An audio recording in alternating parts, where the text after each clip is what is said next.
Michael was a young man full of life, charm, and confidence. He was one of those people who walked into a room and immediately caught attention. He dressed well, spoke well, and always believed life would be kind to him.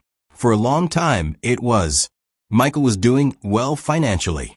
Money came easily, and because of that, he lived without fear of tomorrow. But there was one weakness he never controlled: his love for women. Michael loved attention, affection, and admiration. He spent money freely to impress women.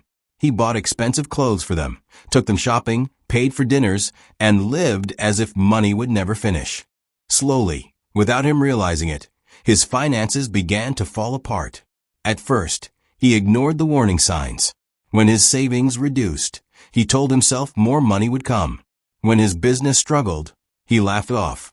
But one day, reality arrived without mercy. Michael woke up broke. No savings. No steady income. No one to call for help. He began to beg for money from friends. Some promised to help but never did. Others said they had nothing. The same people who once enjoyed his generosity now avoided his calls. That was when Michael truly understood how lonely poverty could be. One evening, his roommate noticed his pain. Seeing Michael sit quietly, staring into nothing, his roommate told him about a job vacancy at his workplace. It wasn't the kind of job Michael imagined for himself, but he had no option. Hunger humbles, pride quickly. Michael accepted the offer.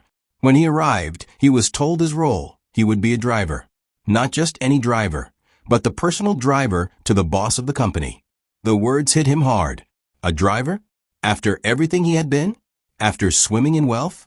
Inside him was anger, shame, and deep humiliation. But he swallowed it all. Survival had no room for pride.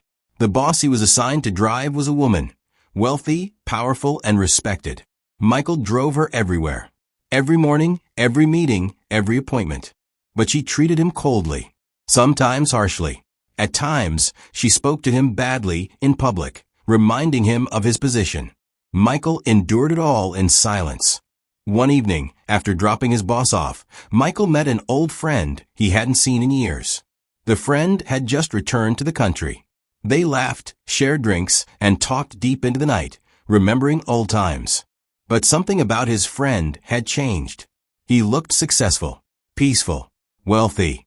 Michael couldn't hide his curiosity. He asked him how life had treated him and how he became so rich. Then he begged him to help. His friend smiled calmly and said something that confused Michael deeply. "You are already rich. You just don't know it yet." Michael laughed bitterly. "How can you say that? If I were rich, would I be begging you?"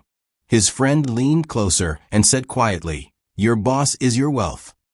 Michael didn't understand. His friend brought out a small bottle and placed it in Michael's hand. He told him it was a love charm. He said if Michael put it into anything his boss drank or ate, she would love him deeply and give him money freely. Michael was shocked and angry. He rejected the idea immediately. That was not who he wanted to be. But life has a way of pushing people into corners. A few days later, Michael arrived late to work. When he reached the usual parking spot, the car was gone. His boss had already left. When he finally got to her office to explain, she didn't listen. She insulted him harshly. She compared him to his mates who were now running businesses. She spoke words that crushed his spirit. Then she ordered him out. Michael left the office broken. As he walked, he whispered to himself, "If I still had money, would she talk to me like this?" That night, he called his old friend. He told him he was ready. When they met, Michael hesitated. He asked if the charm could harm her. His friend assured him nothing bad would happen. Michael took the small bottle home, his heart heavy with guilt.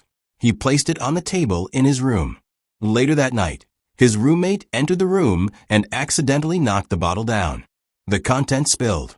Thinking it was sugar, he cleaned it up and refilled the container with sugar, not knowing what it truly was.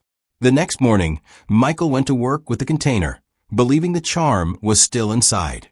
As usual, he prepared his boss's coffee and added the content. She drank it. Michael's heart raced. Days passed and something changed. His boss began to smile more. She asked about his life. They talked. They laughed. She became kind. She bought him gifts, sent him money, and treated him with warmth and care. Michael believed the charm was working. But unknown to him, his boss had already developed feelings for him long before. Michael was kind, respectful, and handsome. His silence and patience had touched her heart. As time passed, Michael himself fell deeply in love with her. But guilt filled his heart. He believed their love was fake, that it was built on lies. After 2 weeks, Michael stopped going to work. His heart couldn't handle the weight. Worried, his boss came with his roommate to check on him. She waited quietly outside while the roommate went in. Inside, Michael confessed everything. He said the love was not real. He said he used a charm. At that moment, the door opened. She had heard everything. With tears in her eyes, she asked him why he would think so low of her feelings. She left in pain, believing her love was forced. Michael collapsed. When his roommate heard the full story, he laughed in shock. He told Michael the truth, that the bottle never had a charm, that it was sugar. Michael broke down in tears, this time of relief. He rushed to her and explained everything. At first, she was angry, hurt, disappointed. But with time, truth healed the wounds. She forgave him. Their love grew stronger, built on honesty, humility, and understanding. Michael learned that true love cannot be forced, bought, or manipulated. It comes naturally when hearts are pure. They later got married and built a peaceful, happy family, one grounded in lessons learned through pain, humility, and growth. Sometimes, what we think is magic is simply love waiting to be recognized. If this story touched you, please subscribe for more inspiring videos. Don't forget to subscribe for more emotional and motivational stories. Hit the subscribe button so you never miss the next story.